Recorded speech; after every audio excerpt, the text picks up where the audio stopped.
Hi, this is Tui McLean, this is Phase 9 TV, and we're here at the Raindance Film Festival at the opening screening of Oh Lucy. So stop what you're doing, turn up the volume, and pay attention because we're bringing you the hottest stars from the red carpet.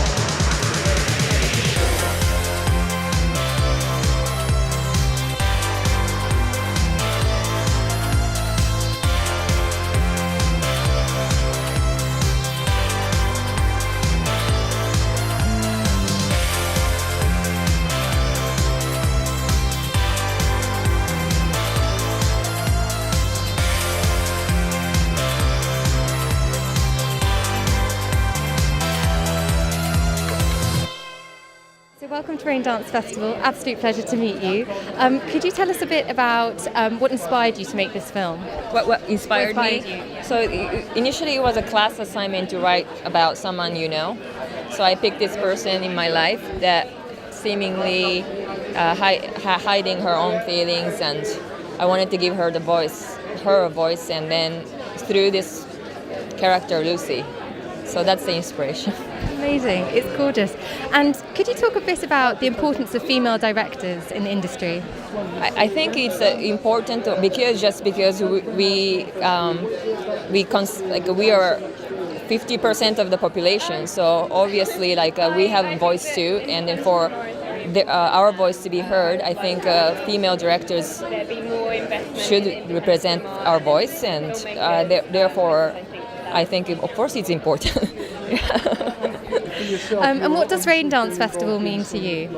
I think they triumph in bringing in unique voices and the independent films. They support independent filmmakers, and then this is a platform that we get to showcase ourselves. So I think what they're doing is so great.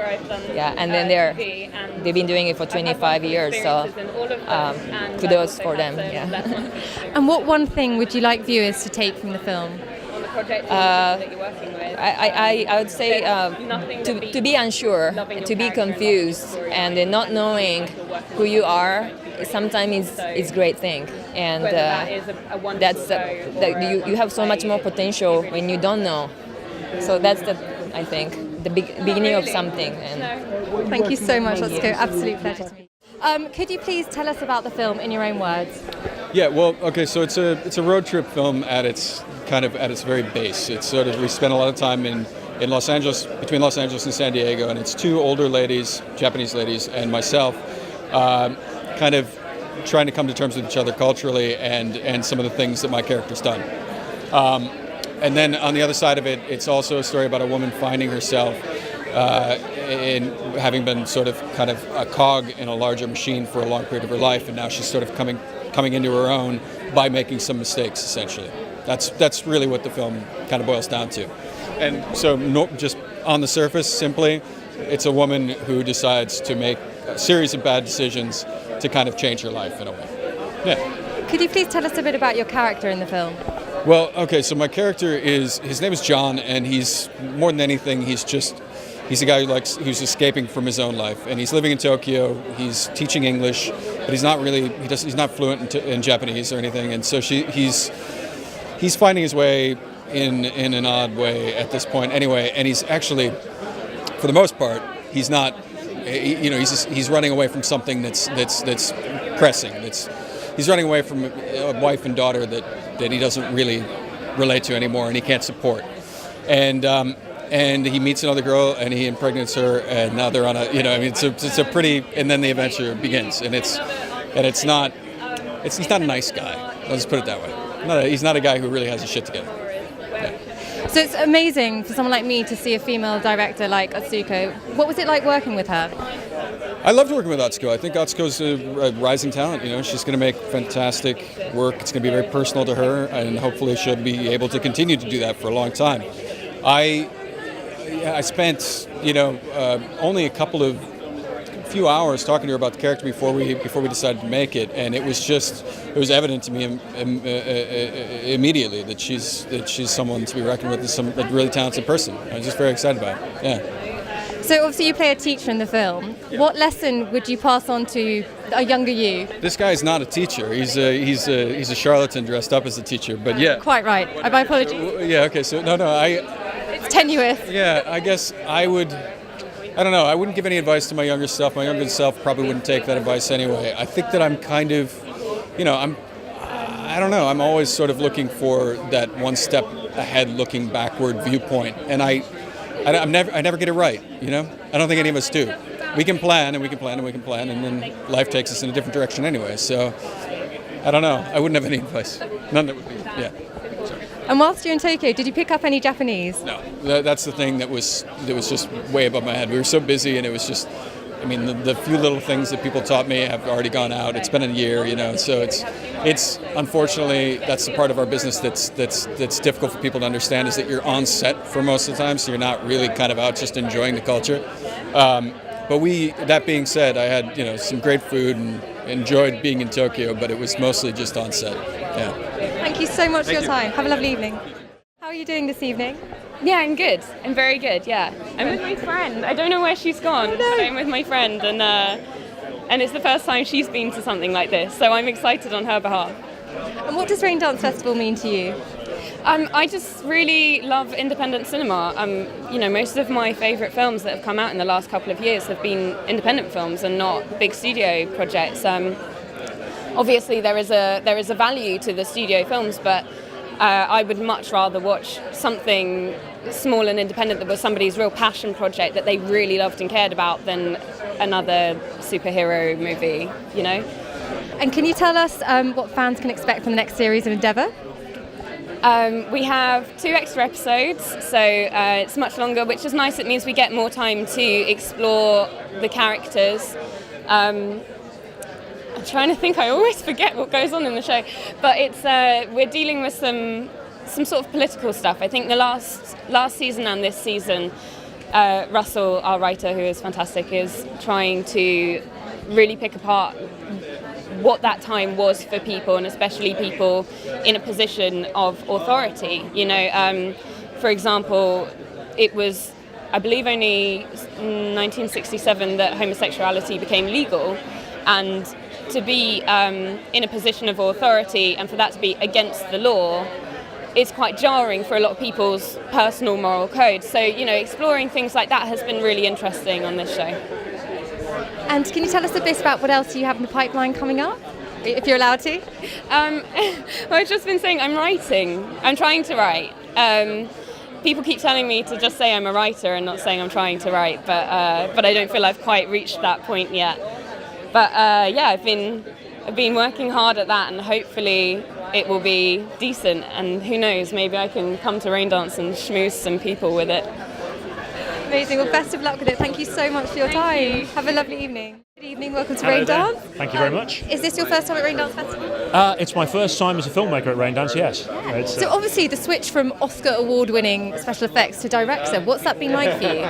It's been fantastic. I've been very, very lucky to work with some amazing filmmakers in my career, and I've learned so much just standing next to these people on the set and seeing how they work. It's incredibly satisfying to be at the centre of it and to work with all these people to put your ideas onto the screen and see how your ideas evolve and develop and are informed by everybody else until eventually you've got this thing which you can't say that's solely mine, it's ours, and that's and having been part of that process from being one of the collaborators, I had a very good understanding of it, I felt, but it was a great little journey to go on, I think. Was it daunting at all? It was when it came to the logistical side of making the film. I was very confident about the story I wanted to tell and the way that I wanted to tell it. But then when you're confronted with the practical reality of you've got 3 days, you have only this actor is only available for this amount of time, the crew isn't going to work overtime on that day, they might on the second day, those sorts of things, you suddenly start thinking, what can I do? What can I do? What can I do to tell the story with what I've got? And I've been in a lucky position in the big Hollywood films that I've made, is that there's always enough money to do the things that we want to do. There's generally enough time. I have access to the most incredible resources. But at the same time, you're still thinking, when you're 5 days away from delivery on a big Hollywood film, you've still got to think fast on your feet if the director calls up and says, that shot at the end of the third act just isn't working. The last shot in the movie, we've got to change it. You've got 5 days to redo 6 months of work. So you're trying to be pragmatic and think on your feet. I think this took it to a whole different level because, of course, you're not just dealing with computers and visual effects people that you've worked with for many years. You're working with people from all across all the disciplines of filmmaking. Yeah. And could you tell us a bit about the film for people who haven't seen it yet? Sure.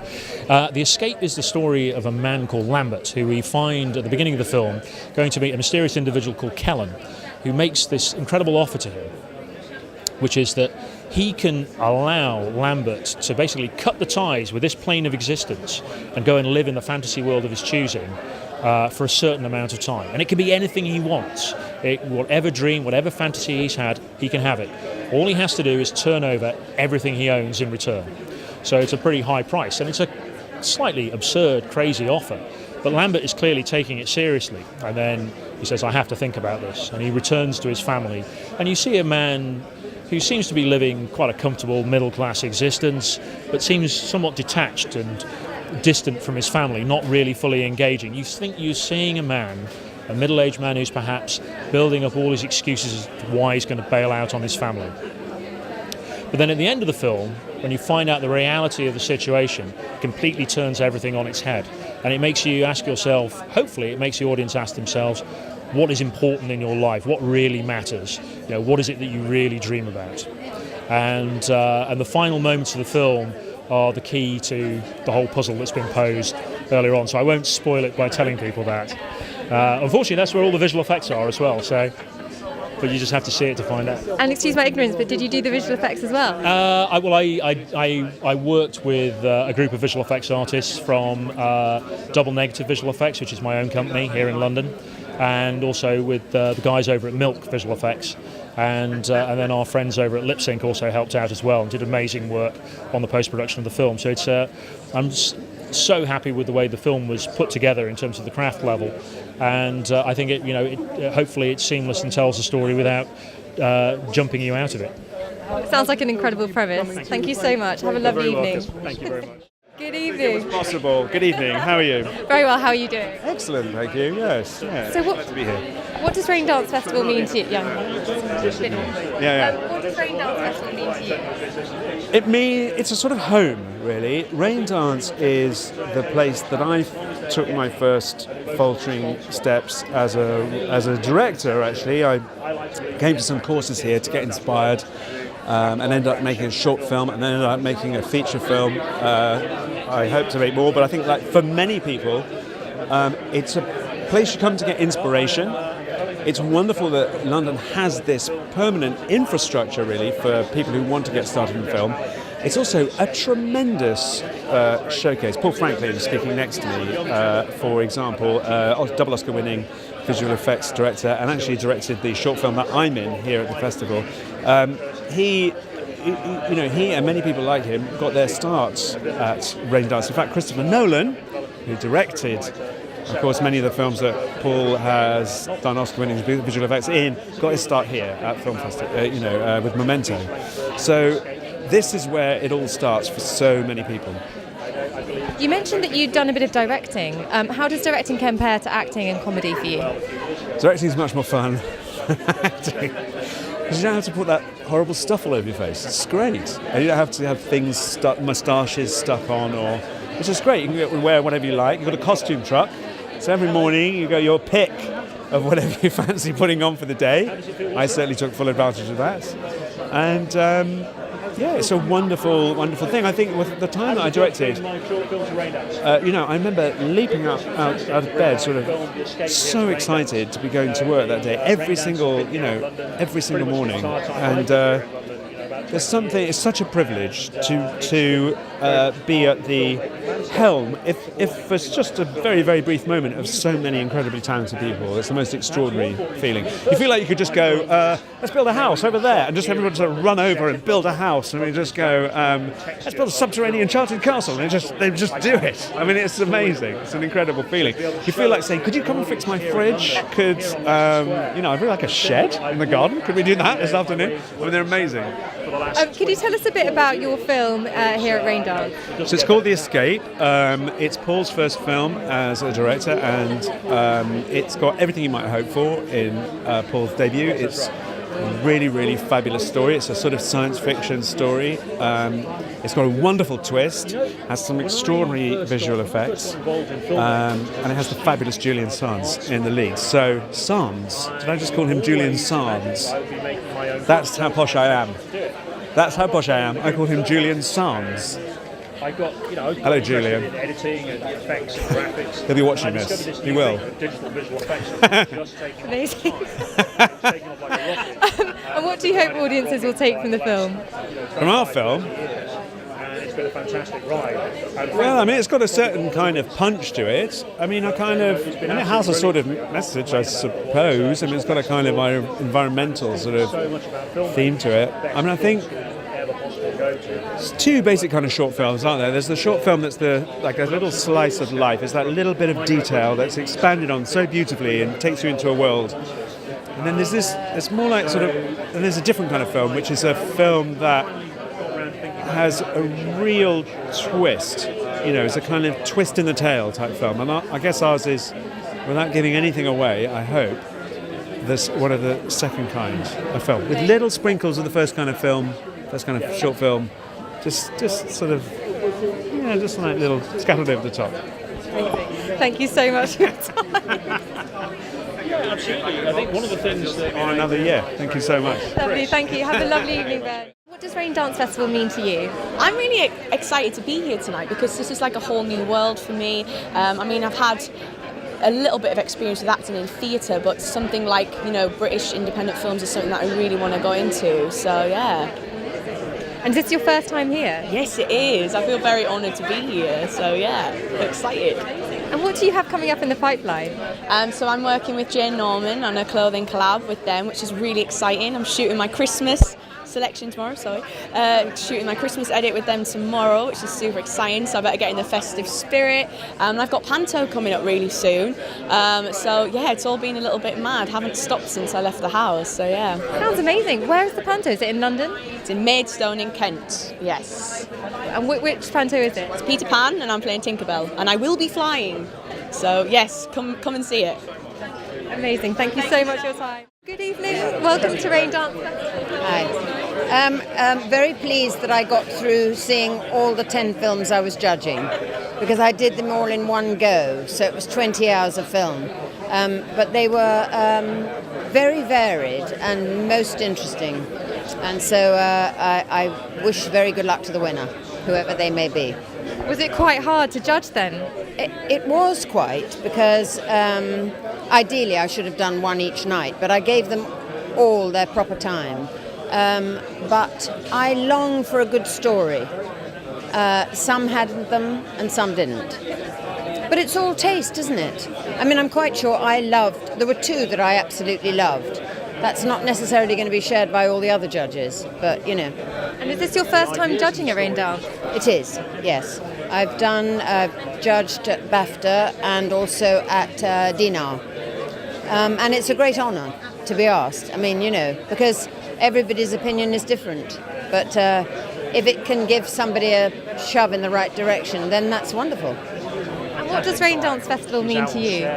Well, I suppose really, I hope I'm getting this right, that it celebrates independent films that don't need millions of dollars. And actually they really don't. I mean, I don't know whether you've seen any of the films in competition, but I mean, the scenery and the luxurious scope of the locations, for instance, they can't have had billions of dollars, but it looked as if they did. And so, why do you have to get so fancy and spend so much? Could you talk a bit about the importance of the female perspective, perhaps? Well, it's something that Faye Weldon once said in an interview when she was asked why were her men in her books so grey, and she said, well, I don't think they are they? I don't mean them to be. She said, but the thing is, I don't know what it's like to be a man. And if you have a very male-orientated film, it's quite hard for us to necessarily understand that, as a woman, I mean. I don't think anything should be all women, all men. I'm not up for that. But I suppose a woman would understand what it's like to be a mother. Sort of as simple as that, really. Okay. Thank you so much. Welcome to Raindance Festival. Thank you very much indeed. What does Raindance mean to you? Independent film can only be a good thing. The more of it, the better. And I'm very happy to be here supporting it. And what do you have coming up in the pipeline? Good question. Not a lot at the moment. Everything that I've done has been out. So yes, it is good, but one feels that one should have a reservoir of stuff to talk about, and at the moment I kind of don't. But it's how it goes. And is this your first time here this evening? First time this year. I have been here before though. So lovely. Thank you so much for your time. Could you just tell us a bit about what Raindance means to you, please? I absolutely love this festival and have done for years. The minute I could start affording films, which would have been, I hate to say it, 20 years ago. Yes, I know I look 20. Go on, flatter me. I love Elliot, and I always try to support not only the opening, but come along and see various films. I just love this platform. I've met some incredible filmmakers who started out with a short and watching them grow. And Elliot and Raindance have given them those opportunities from years ago. Brilliant. I love it. Amazing. Would you be able to talk a bit about the importance, obviously tonight we're here for Oh Lucy, would you be able to talk a bit about the importance of female directors? I could go on for ages. I'm a big thing about a voice it's only starting to get recognised. We as women have got a different touch. Thank you, Patty Jenkins, in terms of big studio picture and killing it out of the park. We are now seeing people's eyes being opened and going, oh, actually, maybe the female voice is something we should explore a lot more. Raindance have always had female as well as many diverse types of directors, but the female voice is a really important one for me, and only now are we starting to get recognised with the help of people like Patty Jenkins. It's a shame that it's had to go from big studio pictures in order to filter down. I mean, for example, in theatre, the RSC's next season, all female directors. I know, and that's incredible. And why do you think it's so important to celebrate independent cinema? It's important because it's that unspoken voice, and again, we all know that with big studio pictures there's huge amounts of money involved, and there's always going to be someone saying, I don't like that bit, I don't like that, which sometimes compromises the artistry of the storyteller, i.e. the writer and the visionaries, the producers and the directors behind it. Independent film, is going to be a labour of love, and I'll tell you why, because it takes ages to raise the money, make sure the script is on point, tell a story that's slightly different. Independent cinema is the way forward, and it's where we get to see really interesting stories and educate. Amazing. And finally, what can we expect for you? Like, what do you have in the pipeline coming up? Okay, so at the moment I'm filming Harlan Coben's TV series for Netflix called Safe, starring Michael C. Hall and Amanda Abington, which fantastic cast, and Mark Warren, who's brilliant. I'm also in the final stages of something which has been going on for ages, which is what I mean about raising money. A pilot stroke half-hour short called The Block, again dealing with diversity. Weirdly, just before I got in here, I was outside answering emails from the final colorist. Oh, it's all very nerve-wracking but exciting at the same time. That was directed by David Blair, BAFTA-winning director. So again, incredibly privileged to be working with such talent. But yeah, it's all bubbling at the moment. Lovely, thank you so much. Pleasure to meet you. Have a lovely evening. Welcome to Raindance Festival. What does Raindance mean to you?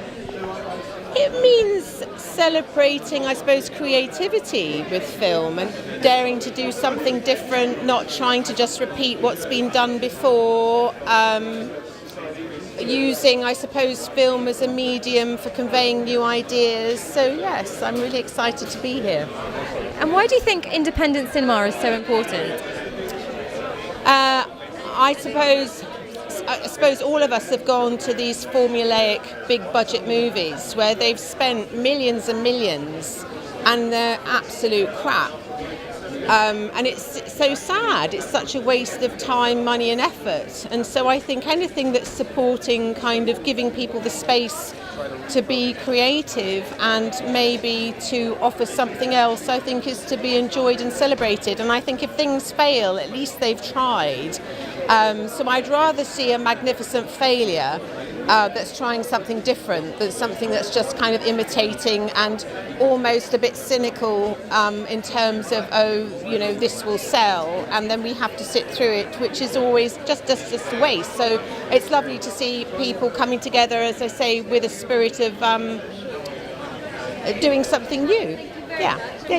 And what can fans expect from Call the Midwife coming up? Goodness. Well, we just read the latest script and we were all crying. And every time we read the scripts, you find your heartstrings being played. I think they're absolutely brilliant. So it's more of the same, really. It's about life and death. Yes, and all that happens in between. And a lot of the fun bits too. Well, we all can't wait. And is there anything else you have in the pipeline that you can tell us about? I've just been doing that. So last year I was in the Halcyon as well, but I'm still doing Call the Midwife, and so that's what I'm doing at the moment, yes. But I would like to be in an independent film in the Raindance Festival, so who knows? Thank you so much for your time, Annabelle. Have a lovely evening.